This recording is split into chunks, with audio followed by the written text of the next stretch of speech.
Olá pessoal, bom dia. Vamos para mais uma aula sobre a embriologia humana, a parte 2 da, da nossa aula. O objetivo de hoje é vocês entenderem, compreenderem as funções, quais são os anexos embrionários e quais suas funções. Pronto, o primeiro momento é esse, certo? Aí em outra aula a gente vai falar um pouco mais sobre outras estruturas embriológicas. Passando aqui, minha gente, revisando o que nós vimos na semana passada, o desenvolvimento embrionário, ele tem esses períodos aqui, essas fases, que é a fecundação, que é a formação do zigoto, depois a segmentação, que são as divisões mitóticas, onde formam os blastômeros, a mórula e os blastocistos, que é a blástula, e a introdução do blastocisto na parede endometrial recebe o nome de nidação, isso em torno de 7 dias de gravidez já. E aí, depois da nidação, a gente tem o processo de gastrulação. A gastrulação, ela é responsável, na verdade, pela geração, pela formação dos folhetos embrionários, a ectoderme, a mesoderme e a endoderme, não é isso? E esses 3 folhetos embrionários, eles vão se desenvolver e vão formar os tecidos e os órgãos no processo que a gente chama de organogênese, que é a formação dos tecidos e dos órgãos, através de um desenvolvimento e diferenciação celular desses três folhetos aí que são produzidos na gastrulação, eles vão se desenvolver na organogênese. E a primeira coisa que é formada na organogênese é a neurulação, que é a formação do tubo neural, que compreende aí, a formação do próprio tubo, a medula óssea, e o encéfalo. Portanto, são esses 3 aí primeiro que são formados, depois vem a formação do tubo digestório e assim por diante, certo? Tá aqui, ó, a revisão, Você vê aqui nesse terceiro slide que você vai ter as células da ectoderma, que eu também ectoderme, que é a mesma coisa, é a parte externa, minha gente. Essa partezinha externa aqui, ó, que você lembra que ainda era formado por trofoblastos, que vai dar formação dos órgãos mais externos, que é a epiderme e seus anexos, e também o primeiro que eu falei, que é a neurulação, que é a formação do tubo neural, certo? Portanto, tá aqui, ó, a ectoderme, que é a parte mais externa. A parte intermediária, que é a parte do meio, são essas célulazinhas amarelas aqui, que é da mesoderme.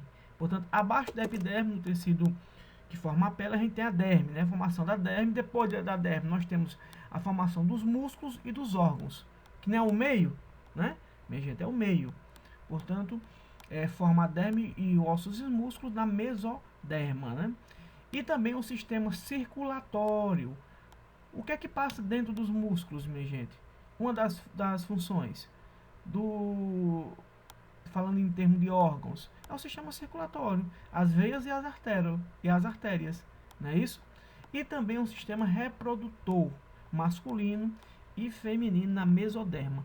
E a parte dentro, ó, você pode ver aqui que esse espaçozinho aqui que tem, que é rodeado por essas células da endoderme, vão desenvolver o tubo, ou seja, os órgãos do sistema digestório, Portanto, os órgãos do sistema digestório, vocês podem ver aqui, ó, na terceira figurinha aqui do embriãozinho formado, é o sistema digestório, Portanto, a endoderma é a formação do meio do sistema respiratório, que é a parte mais interna. Resumindo, a ectoderma, a figurinha que você só enviar a figurinha você já sabe, que aqui nós vamos ter a formação do encéfalo, da medula espinhal, tubo neural, depois a formação, o desenvolvimento de ossos e músculos e do sistema circulatório para levar sangue em todas as partes do organismo, de oxigênio, claramente, e nutrientes, e a endoderma, que é a formação principalmente aqui do sistema respiratório, que é a parte de cima, mais interna, e aqui embaixo a formação do tubo podemos dizer gastrointestinal, que é os órgãos do sistema digestório. Formação de estômago, esôfago, estômago e intestino. Aí nós temos aí, minha gente, os anexos embrionários, né? Que a gente temos aí, vamos conhecer agora nós temos o embriãozinho formado, né? Já está formadinho, depois de passar pelo blastocistos, né? Ele já está formado e está dentro do endométrio já, se desenvolvendo. Aí tem os anexos embrionários, o que está em volta desse embrião, na verdade, né? E o primeiro deles aí nós temos o âmnio. O âmnio, minha gente, é uma membrana que delimita a cavidade amniótica. Ou seja, ele é a parte mais externa, né? A mais externa é, na verdade, o córeo, né? É mais exterior. O córeo é a mais grossa, que é formado do trofoblastos, né? Esse córeo que vai dar origem, que ele vai se fundir mais o âmnio, a placenta mais na frente, né? Portanto, vamos falar primeiro do córeo. É a membrana mais externa que rodeia o embrião, né? E ele vai intervir aí quando ele se juntar com o âmnio na formação da placenta. Aí, depois do córeo, a gente tem o âmnio, que é a membrana que delimita a cavidade amniótica, que ela é cheia de líquido amniótico, minha gente. Esse âmnio vai dar origem à bolsa amniótica, né? Onde tem um líquido amniótico. Aquele famoso líquido que diz assim, com 38 semanas, 39 semanas, a mulher rompeu a bolsa, né? Essa bolsa, na verdade, é líquido, né? Que tem também nutrientes, né? E um bebê vai estar, o embrião vai estar inserido nele, depois o feto. Portanto, esse líquido, ele serve para quê, minha gente? Ele serve para hidratar o embrião. Primeira coisa, que é líquido, né? Ele vai hidratar, evitar uma desidratação. É tanto que quando a bolsa rompe, né? Logo depois, já está iniciado o trabalho de parto, tem que promover o parto, porque ele vai ficar desidratado se ele passar muito tempo sem a quantidade de líquido suficiente para hidratá-lo. Ele protege também de choques mecânicos externos, tipo, né, pancadas na barriga da mulher. Ele promove, faz com que esse choque chegue até o feto, porque ele protege o líquido, né? E também promove a variação de temperatura. Ele evita que a temperatura aumente nesse meio onde ele está, nesse saco amniótico, né, que é a bolsa amniótica. Agora, lembrando, a bolsa, né, é o âmnio, que é a membrana que vai proteger, que vai circundar esse líquido dentro, certo? E a cavidade amniótica é onde está o líquido amniótico. E junto forma a bolsa amniótica, né? Já falando do córeo, que é a parte mais externa, né? Esse daí depois vai se juntar com o âmnio e vai formar a placenta, minha gente. Vou já mostrar já uma figurinha aqui, um slide melhor. Aí nós vamos ter mais outra função aqui, o anexo embrionário, que é a vesícula vitelínea e o alantoide. Já estou dizendo aqui de cara que a vesícula vitelina, ela promove a nutrição do embrião. Daqui a pouco eu vou falar mais sobre ela. E o alantoide, ele guarda os resíduos do metabolismo do embrião. É como se fosse um sistema excretor do embrião, certo? Vou mostrar aqui na frente, voltando aqui. E essa junçãozinha aqui, minha gente, ela vai formar o cordão umbilical. Aí nós vamos ter também a junção do córeo e do âmnio e vai formar as vilosidades coriônicas, né? A vilosidade coriônica você pode ver aqui na segunda figura, nós já estamos na segunda figura, certo? Ó, você vê que a cavidade, o saco amniótico, ele está maior. Por quê? Porque houve uma regressão da alantoide e da vesícula vitelínea, certo? Ou vitelina. Eles estão regredidos para formar o que? O cordão umbilical. Vocês estão vendo aqui essa parte achatada aqui, ó. Você viu que o córeo e o âmnio, eles se juntaram, ó, o verdinho com laranja aqui, ó, dando origem à bolsa. Essa parte preta é a cavidade amniótica, onde tem um líquido amniótico.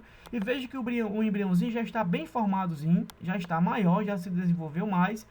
E aqui embaixo a gente tem a regressão, essa partezinha rosa que era o alantoide, essa parte verde que era a vesícula vitelínea. Elas regrediram e formaram o cordão umbilical, Beleza? E logo embaixo você tem essas imagens, parecem umas folhazinhas aqui, são as vilosidades coriônicas, né? São células do córeo, né? Que tem sangue, bastante sangue, e corre a circulação de artérias e vasos.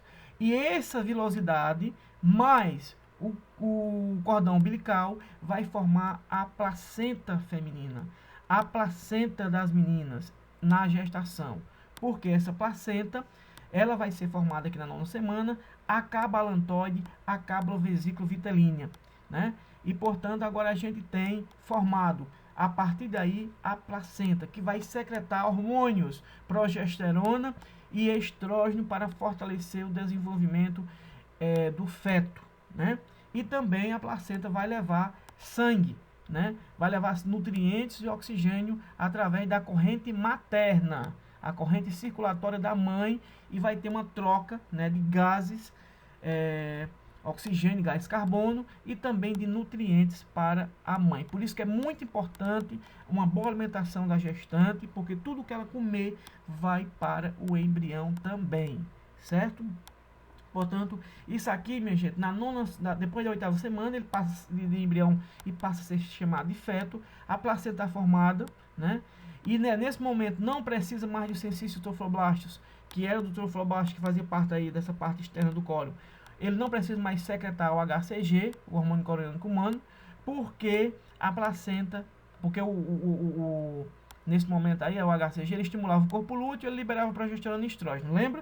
Não precisa mais. O corpo lúteo se regride novamente, a quantidade de HCG baixa significativamente, certo? Por volta de 2 meses aí, de 12 semanas, mais ou menos, e a placenta assume. A placenta, ela vem para assumir tudo.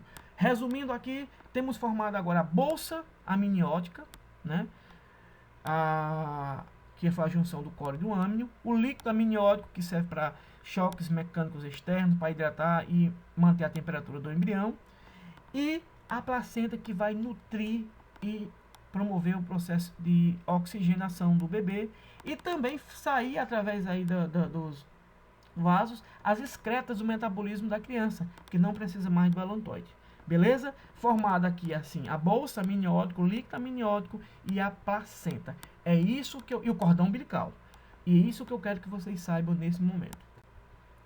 Tá aqui, ó, uma estrutura melhor mostrando para vocês, já depois de formado aí a partir da 4ª semana de gestação, tem o cólio, ele vai se juntar com o âmino, né? E vai formar a bolsa amniótica, que vai ter o líquido amniótico, né? Você viu que o alantoide aqui, ó, juntinho com a vesícula vitelínea, eles vão se juntar também e formar da origem o cordão umbilical, as vilosidades coriônicas, que vai formar a placenta, que é através do córeo, né?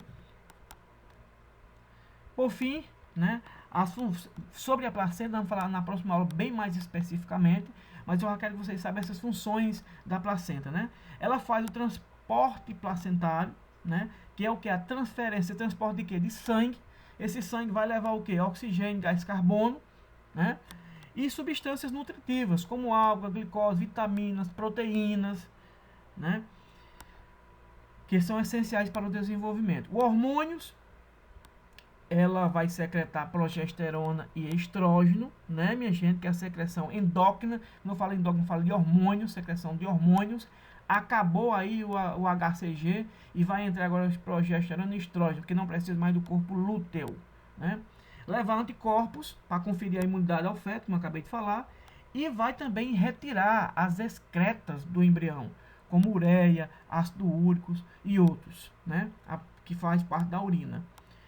Se tiver drogas, se a mulher ingerir drogas, seja medicamentos ou drogas ilícitas, ou lícitas como álcool, vai também ser transportado pela placenta para dentro, né? Esses agentes infecciosos aí podem também, se não tiver imunização, por isso que é importante a criança seguir o calendário básico de vacinação do Ministério da Saúde para não adquirir rubéola, sarampo, pólio e a sífilis. Tá aí, minha gente, ó. O embriãozinho, na 5ª semana, em desenvolvimento dentro do útero, nesse slide dá para ver aqui. Eu até coloquei um linkzinho aqui que dá para vocês acessarem para ver esse vídeo, que mostra melhor. A gente tem um feto, já com 10 semanas, a partir de 8 semanas já chama de feto, né, minha gente? Tá aí formado. Aí você tem a placenta já formada, a cavidade amniótica e o cordão umbilical. E o bebezinho totalmente formado. Aqueles folhetos embrionários, através do processo de organogênese, eles foram desenvolvidos e formou todos os órgãos necessários para a vida humana. E a partir dessa 9ª semana, eles vão o que, minha gente? Só crescer e desenvolver, certo?